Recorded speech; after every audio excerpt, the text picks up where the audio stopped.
Orang-orang dari Sekte Pedang bergerak dengan cepat. Mereka mengikuti Qianqin. Jika ada binatang buas, dua tetua transformasi jiwa membuatnya menjadi debu. Kekuatan mereka berada di luar pemahaman Qianqin. Sektenya menghabiskan banyak usaha untuk sampai ke sini, dan melihat binatang buas dihabisi dengan mudah membuat hatinya merasa pahit. Pada saat ini dia berpikir bahwa ini semua takdir. Jika dia bisa mendapatkan satu saja, itu sudah cukup. Adapun Kuo Xingyin, dia sangat peduli dan terus berusaha berbicara dengan Qianqin. Dia berusaha memperbaiki hubungan di antara mereka. Setelah mengalami kekuatan Sekte Pedang, dia hanya bisa merasakan ketidakberdayaan dan berpura-pura tidak tahu sambil menahan penghinaan. Sepanjang jalan Paman Master Kuo Xingyin terus memandangi tubuh Qianqin yang menggairahkan, dan matanya mengungkapkan cahaya misterius. Kelompok itu sangat santai karena keberadaan dua tetua transformasi jiwa. Tapi sebenarnya, setelah memasuki tempat ini, orang yang paling gugup adalah dua tetua Sekte Pedang. Ini bukan pertama kalinya mereka memasuki bumi iblis utara, tapi kali ini yang paling aneh. Pada awalnya ketika mereka pertama kali masuk, mereka tidak memiliki perasaan ini, tetapi ketika mereka masuk lebih dalam, tekanan kuat mengelilingi daerah itu. Perasaan semacam ini mungkin terlalu samar, tetapi untuk dua tetua transformasi jiwa tahap awal dari Sekte Pedang, perasaan ini sangat kuat. Seolah-olah ada sepasang mata yang mengawasi mereka, tetapi ketika mereka mencoba memeriksa dengan indera ilahi, mereka tidak menemukan apapun. Kami belum pergi jauh ke pegunungan, jadi seharusnya tidak ada binatang buas di sekitar sini. Mengapa perasaan ini begitu jelas?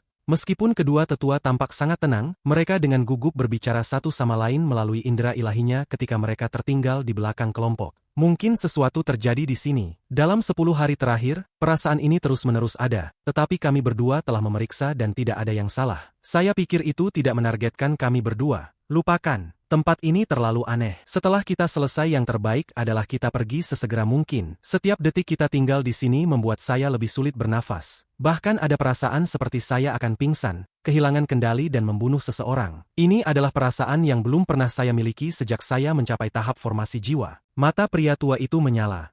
Anda juga punya keinginan untuk membunuh? Ketika saya membunuh binatang itu sebelumnya, saya hampir kehilangan kendali atas diri saya sendiri. Si Fang, pasti ada sesuatu yang salah di sini. Haruskah kita pergi sekarang? Pria tua bernama Si itu merenung, lalu dia memandangi junior di depan mereka dan berkata, kita sudah sampai sejauh ini, dan hanya 3 hari lagi. Seharusnya tidak ada masalah, kita hanya perlu meningkatkan kecepatan kita. Mereka berdua saling memandang. Mereka tetap diam dan terus bergegas ke tujuan mereka. Orang-orang di depan mereka termasuk orang tua formasi jiwa, tidak menyadari rasa takut yang dirasakan oleh dua kultivator transformasi jiwa. Mereka hanya merasa perjalanannya sangat lancar. Buah emas cemerlang itu adalah bahan untuk memurnikan harta. Buah ini dapat meningkatkan kekuatan harta logam, dan semakin banyak digunakan, semakin kuat harta itu. Rumor mengatakan bahwa 4 pedang ilusi di belakang Dewa Pedang Ling Tianho disempurnakan dengan sejumlah besar buah emas cemerlang. Namun jumlah yang dia gunakan sangat banyak, dan itulah sebabnya dia memiliki pedang yang tiada taranya. Tempat di mana buah emas cemerlang dapat tumbuh sangat tidak terduga. Buah ini terbentuk dari unsur logam alami dan merupakan harta surgawi yang dapat muncul di mana saja. Setelah buah ini mulai tumbuh, itu terlihat persis sama dengan buah normal, tetapi begitu matang itu diisi dengan unsur logam. Setelah udah matang, waktu sebelum jatuh dari pohon sangat bervariasi. Ini bisa sesingkat napas waktu atau selama beberapa bulan. Begitu buah matang, ia menarik banyak unsur binatang buas,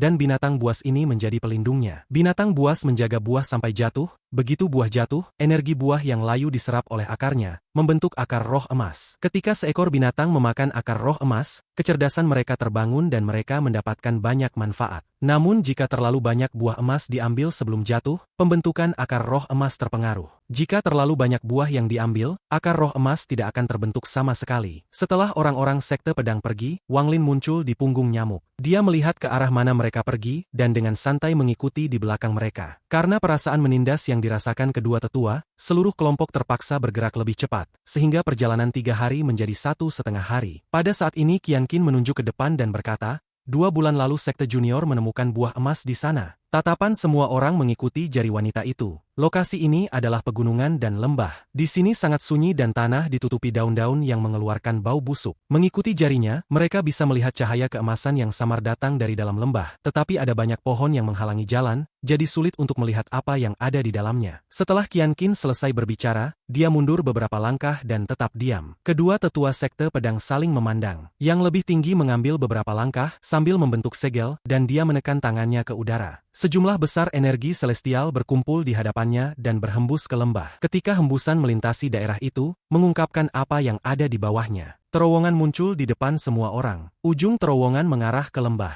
Ada banyak rumput liar di dalam lembah ini, tetapi tatapan semua orang pertama kali jatuh ke sisi timur lembah. Di tengah-tengah area tertutup rumput liar, ada seikat bunga emas mekar. Tidak hanya ada satu bunga emas tetapi seluruh bidang. Setidaknya ada selusin. Di bawah bunganya ada buah emas. Dari kejauhan itu tampak seperti anggur. Mereka tampak sangat biasa dan tidak berbeda dari buah-buahan liar normal. Buah emas cemerlang. Memang itu adalah buah emas cemerlang. Mata kedua tetua langsung berbinar. Mereka berdua tidak segera memasuki lembah tetapi dengan hati-hati memeriksanya. Akhirnya tatapan mereka mendarat di semak-semak 1 meter dari buah emas. Ada tumpukan kecil daun busuk di atas semak rumput liar. Sekilas tidak ada yang aneh, bagaimanapun daun busuk ini sangat umum. Pada saat ini ada angin aneh, menyebabkan rumput berdesir. Pada saat angin bertiup, bintik-bintik merah yang tak terhitung jumlahnya terungkap. Itu tidak bergerak. Nine multitude bag, tetua Sifang teriak dengan ekspresi suram. 100 buah emas cemerlang secara alami akan memiliki penjaga yang kuat. Memiliki 9 multitude bag di sini bukanlah hal yang mengejutkan. Namun berurusan dengan serangga ini membutuhkan umpan. Mata tetua pendek itu menyala dan menunjukkan senyum kejam. Pada saat ini tidak ada yang memperhatikan sosok ganas terbang 1000 kaki yang sedang mengawasi mereka. Di belakang sosok ganas itu duduk seseorang dengan tatapan sedingin es. Ini adalah akar roh emas. Apa yang dimaksud dengan buah emas cemerlang? Saya kira orang-orang ini tidak mengerti bagaimana menggunakan harta ini dan percaya bahwa buah adalah intinya. Mereka tidak menyadari bahwa dibandingkan dengan akar roh emas, buahnya sangat tidak penting. Mata Wang Lin berbinar. Meskipun buah emas terdengar asing baginya, setelah melihatnya, dia mengingatnya dalam ingatan Tusi. Harta ini terbentuk dari 5 elemen alami, sehingga sudah ada sejak lama dan tentu saja akan ada dalam ingatan Tusi. Cara terbaik untuk menggunakannya adalah melahap akarnya. Ini akan membuat tubuh lebih kuat. Bagi seorang anak dewa kuno, harta ini adalah suplemen nutrisi langka. Wang Lin mempertimbangkan ketika dia melihat ke bawah ke arah nyamuk. Pada saat ini ada cahaya putih susu yang keluar dari nyamuk. Tatapannya terkunci pada buah emas di lembah dan mengungkapkan ekspresi penuh keinginan untuk buah itu. Wang Lin punya ide dan kemudian menepuk kepala nyamuk. Nyamuk berbalik dan setelah melihat Wang Lin mengangguk, matanya dengan cepat mengungkapkan cahaya bersemangat. Dengan cepat berbalik dan menatap buah emas. Apa buah ini bermanfaat untuk nyamuk? Mata Wang Lin menyala. Kedua tetua sekte pedang saling memandang, kemudian tetua pendek mengulurkan tangan. Pria berkulit putih di sebelah Qianqin berseru dan tubuhnya terlempar ke lembah oleh kekuatan tak terlihat. Tepat saat dia terlempar, suara tajam bergema di dalam lembah. Dalam sekejap mata, sejumlah besar titik merah keluar dan berkumpul. Saudara senior, Qianqin berbalik. Dia melihat orang-orang sekte pedang dan berbisik, apa artinya ini senior? Saat Qianqin selesai berbicara, titik merah yang tak terhitung jumlahnya mulai bergerak. Itu berkumpul untuk membentuk awan merah raksasa, kemudian mulai mengeluarkan suara dengung keras dan bergerak ke arah pemuda berjubah putih. Kecepatannya sangat cepat. Itu mengelilingi pemuda berjubah putih. Pada saat ini sebuah adegan yang mengejutkan semua orang. Titik merah yang tak terhitung jumlahnya menerobos pakaian pemuda itu dan menggali tubuhnya. Hanya dalam 3 napas, jubah putihnya berwarna merah darah. Jeritan menakutkan datang dari mulutnya. Rasa sakit yang hebat menyebabkan dia terus menggaruk dirinya sendiri, dan luka dalam tulang muncul di sekujur tubuhnya. Tubuhnya berjuang dan berguling dengan keras. Matanya mengungkapkan keputusasaan dan kebencian yang tak terbayangkan. Saudara senior, Qianqin gemetar dan mengungkapkan senyum yang menyedihkan. Pada saat ini hampir semua titik merah muncul dan memasuki tubuh pemuda itu. Matanya perlahan redup dan jeritannya menyedihkan menghilang. Ini terjadi sangat cepat, itu menyebabkan ekspresi semua orang menjadi sangat jelek. Masalah hari ini disebabkan oleh saya. Jika saudara senior Qianqin belum mati, itu akan baik-baik saja dan tidak akan ada dendam di antara kita. In Shaoqing memandang Qianqin dengan niat membunuh.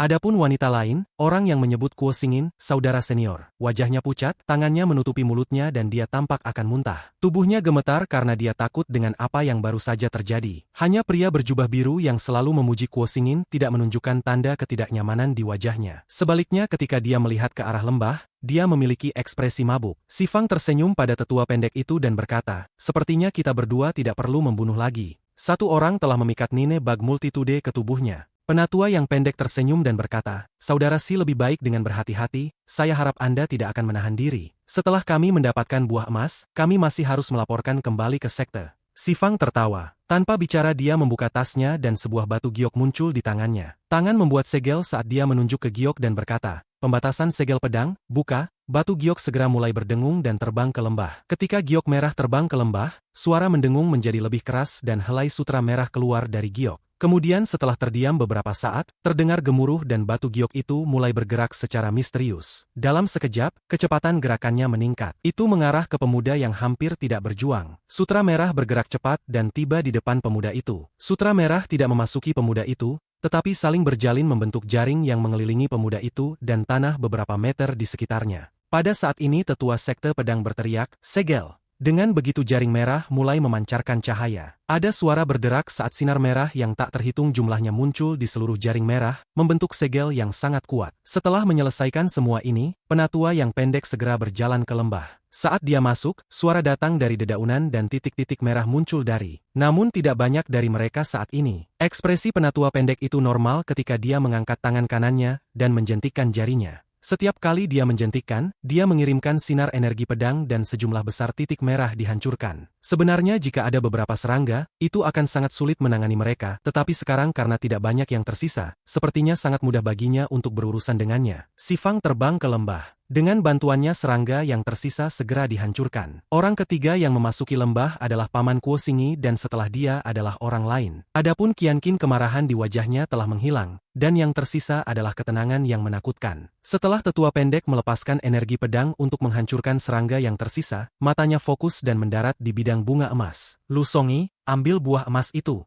Lu Songi adalah orang tua formasi jiwa. Setelah mendengar ini dia mengangguk dan hendak memanen buah emas. Namun tepat pada saat ini, embusan angin lembut memasuki lembah. Awalnya tidak ada yang aneh. Namun ketika angin mendarat di kedua tetua, ekspresi mereka berubah. Si Fang menoleh dan matanya fokus. Wajah tetua pendek itu suram. Dia meletakkan tangan di tasnya, dan matanya dipenuhi dengan niat membunuh. Gerakan mereka mengubah seluruh atmosfer di lembah. Sekarang ada niat membunuh di sekitar lembah. Akibatnya pria tua bernama Lu yang akan memanen buah berhenti dan menunjukkan ekspresi terkejut. Adapun orang lain, mereka semua sama. Hanya mata Qianqin yang tenang saat dia melihat tubuh kakak seniornya yang sudah meninggal. Si Fang merenung dan kemudian berteriak, "Rekan kultivator yang baru saja tiba, tidak perlu bersembunyi. Aku salah satu tetua sekte pedang, Si Fang. Saya berharap rekan kultivator keluar untuk berbicara." Kedua tetua itu saling memandang dan melihat keterkejutan di mata masing-masing. Pada saat angin itu datang, perasaan sebelumnya meningkat beberapa kali lipat. Pada awalnya rasanya ada binatang buas yang jauh, tetapi kemudian dalam sekejap binatang buas itu ada di depan matanya. Perubahan drastis ini menyebabkan hati kedua tetua bergetar hebat. Gas abu tebal datang ke lembah.